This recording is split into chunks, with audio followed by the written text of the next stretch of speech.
So you're about to watch the interview, but just hold on. This video is basically every single thing that you need to know about remote closing and high ticket sales. Every single thing that me and my brother we've been able to achieve, which is from how to land offers, how to find the good offers, and basically have offers lined up in front of you, how to handle objections, and we try to squeeze it into a 20-minute call. So try as much as possible to put out the distractions and really lock in with this video. Good luck. All right, so let's get straight into it. Welcome to the video, you guys. We're gonna be hitting it off straight up how to start closing your high ticket offers. So myself and Daniel, we've had so many ways we've worked in high ticket sales. We've sold our own products, our own services, that were upwards of $3,000. I think the lowest high ticket offer that we've ever sold was about $3,000. We took it in all in cash. And we've also sold in direct sales some Forex offers. Daniel, you can tell us more about how it worked. Yeah, across a couple of years, we've the three major things that we've sold, especially for ourselves. We have the dropshipping offer that we've sold as well. We've done some Forex direct sales offer as well as crypto. And with Forex, we actually did about, I think from just me alone, we did about 150K in pure rev.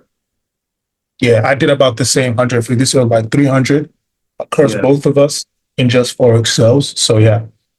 And that was in the space of, I think, like a year. I think that was like a year. Yeah. And that was one of our building blocks, like second building block after selling just a little bit in the e-com space.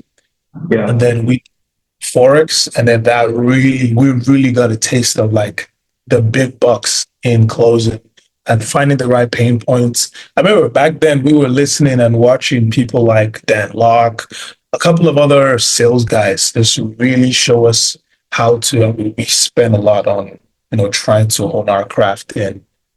Yeah. Mastering. So like, what would you say would be like the main reason why people don't get offers? Because the main thing is, to me, I believe that sales is very easy to learn. It's all about just speaking. You can only take action for people from the pain point that they're in. And once you just understand where they are, like you understand the position that they're in and how what you're selling or what the offer can help them, it's a lot easier to make the connect, especially once you're good with English and you're good with diction and you know the right words to say at the right time. That's pretty much what I see sales as. The main thing is getting good offers to actually sell. Yeah. So trying to get offers is usually like the most tricky part because there's a limited amount of people that have great offers and also have good traffic to be able to get appointments. So that means you'll be looking for people that are already very established. So it's different from other types of businesses where you have, you could go to a small company and then grow yourself, but the company has to be established. So it's usually the best offers are usually from entrepreneurs who are selling some masterclass or some courses, things of that nature. So think about the Imangatis of the world, the Andrew Tates of the world, those kinds of people.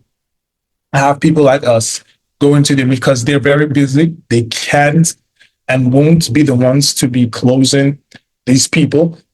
Yeah. They need professionals who understand the psychology of selling. So those are the types of people that you most likely need to work with because you get more opportunity to grow and make more money out of those guys. Yeah, that's great.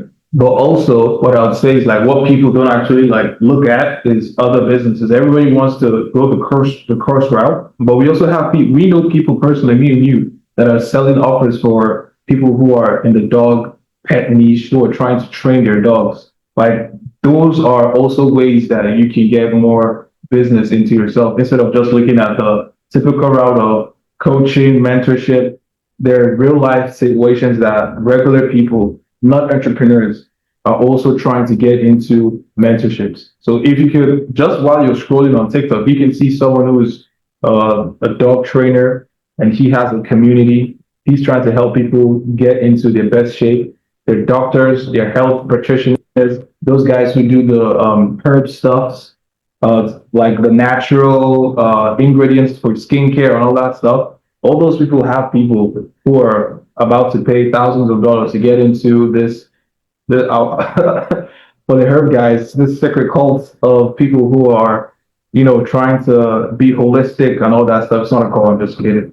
So that's just like a subset of people that you can be involved with. And you and Yeah, I, we have remember Envision You. We sold a high ticket offer. I mean, it wasn't crazily high ticket offer, but it was encompassing of so many things that it was holistic. It had e-commerce in it, and we're selling that offer too as well. It was all commission based. yeah. So yeah. I think it was ecom.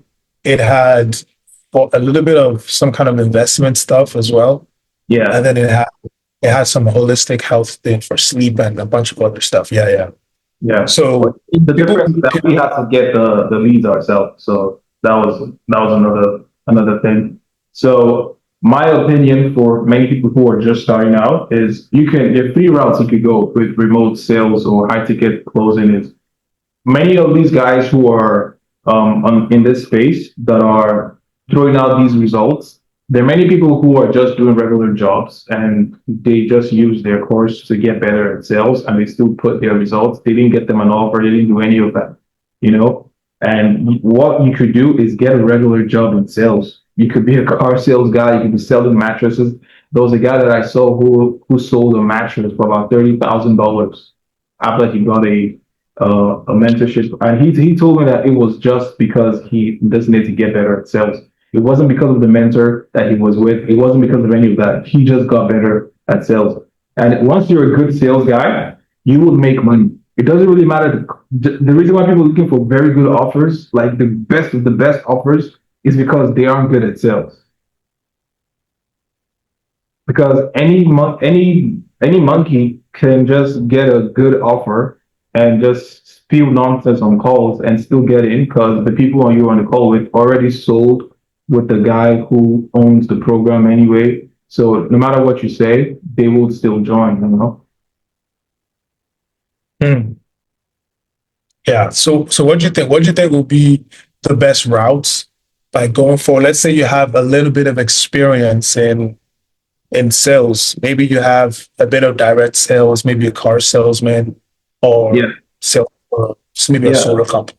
Once if you already have experience, like you are like just kept separate from a lot of people, and you can just either you try to find a new role with a new person, a new industry where you can make more money and probably free up your time instead of going clocking in 9 to 5, which is why most people go for high ticket remote sales because they don't want to be going in and clocking into a job. You could also join a community, which I'd always advocate for. Join a community like ours where we can slot you into companies. Because Daniel and I, we've had offers that we got salespeople to run for us. We've had offers that we did the sales ourselves. And we know people in this coaching space that need people to basically come into their organization and do the closing for them because they have a real business that they're working on. And yeah, so join a community that can basically put you in front of not just coaches, but real businesses. So like businesses in real estate, businesses in B2B, guys who are trying to onboard other businesses to use your software to work on their business. That is also around, and most times you're not going to get that from private messaging, an Instagram account of a startup. You're not going to, you're just going to get a response from an Indian bee that they hired. You're not going to get a response from the hiring person. You might go the LinkedIn route. You could do that. You could do that. But I believe LinkedIn is so dead that how many people, it's like you're competing against the world. The world is on LinkedIn. But these communities, they're different with these communities that they have people who are already verified on these platforms. And we can help you get in contact with these guys that are looking for sales, but you have to be good. You have to be good. This is not a scheme, a get rich quick scheme. This is a real activity, a real pain, because these guys are willing to pay you thousands of dollars in commission. and you have to be up to the task. So that's what I would say will be the best route is either you go and figure it out yourself and get a remote sales job, or you partner with a community that can connect you with good offers, basically. So, like, what do you have? Do you think we should let them know the communities that they should join? Do you Yeah, think yeah. there's types of communities? Because if you say communities, it could be anything. It could be a freaking um, multi-level marketing community or something. No, there are a bunch of them out there. Closures.io is a good one. Closify is a good one. Uh, the best one that I would say is paid. What's the name? What's the name of the other one then? Deal feel. Yeah, Deal Deal. Those guys are the best ones out there. And we've gotten sales guys from there. I think they're really great. The link will be in the description. You can go check them out. It's And I do want to let you guys know if you've seen videos of a bunch of guys. Like right now, recently, I've seen a surge of videos of people who um, they have programs, and these programs promise you to teach you how to sell and also connect you to companies. And the truth of what they're doing is basically just they're gonna tell you to go to these sites, or they would be the front for those sites. So yeah, these sites are will just go there directly. Just go there directly. You don't need to spend all that money trying to learn how to go to a site. Just go to yeah. the site. All you need to do is just learn sales, get some training under your belt. The best thing I can tell you is have maybe an offer yourself that you're doing and try and get people in there, and you can use that as testimonials, which is it was very easy for us to get into remote sales because we were subconsciously, unconsciously already doing it because we have so many high ticket offers. We've closed deals of $10,000 worth of deals. We've closed $5,000 worth of deals, and it wasn't really an issue for us. So we already had recorded calls, we had payment slips, we had bank statements, we already had all those stuffs already ready, and we had, you know, you know, like a chat flow of fulfilling those what's it called? The orders, not the orders, fulfilling the service basically. So what I would advise people is just get as much as you can as experience, and then you can use that to apply for roles. You just need to get better at sales and get better at showing people that you're actually competent. That's it. Yeah. So do you think maybe someone that's starting off, you have those? What are the things that these apps or these sites usually, or the employers that go to this site? What do you think? What are the things that they look out for that these guys should work on? What should we work on? Someone who's Yeah, starting off. yeah. Obviously, that's why I say you need to get some experience. You're not going to get hired just because you're on there. You're going to get hired because you stand out. Because believe me, going into that group, that pool of so many people, the main thing that will stand you out is the fields that you work in. Someone who is looking for someone who's sold in B2B, you'll see mostly B2B and software agencies on there that are looking for sales guys. So if you've worked in, selling mattresses and you can't you can't communicate how the sales is in a more broad way. You should communicate your sales experience in a more broad way where you can capture certain people other than the fixed demographic that you're already used to. So if you're let's yeah, so if you're let's say you've done sales for crypto, you shouldn't go there and say experienced crypto sales guy.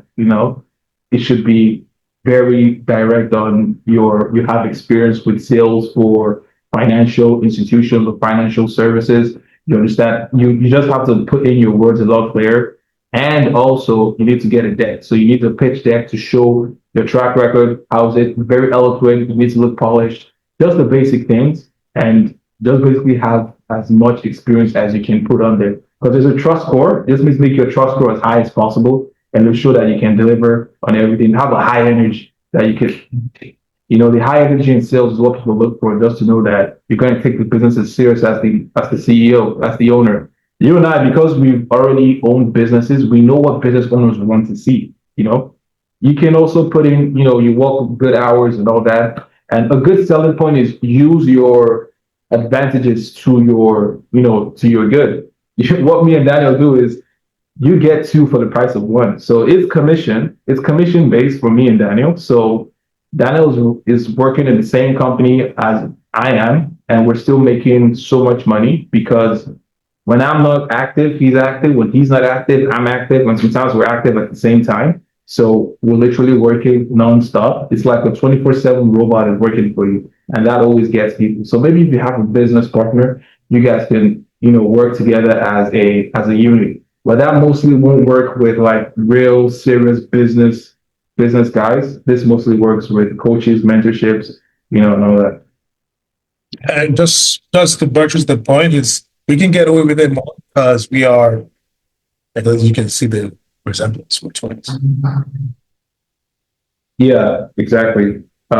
So that's what I would say with when it comes to getting your foot out the door with remote sales, especially when you have zero experience. You can't get a job with zero experience. Even the guys that are saying what's it called, that they got a job with this coach with zero experience. You don't have zero experience if you've done a bunch of role playing, a bunch of sales call, attempts. You have experience at that point because you're using real life objections to actually handle, um, you know, And by the time you've done a bunch of training and you've done the role play, you'll notice that in a real call, those exact same words will be used by the client. So in fact, it is very real to have done the role play, especially if you have a very good coach that can make it as hard as possible for you to. Because on the role play, you're gonna have to close someone.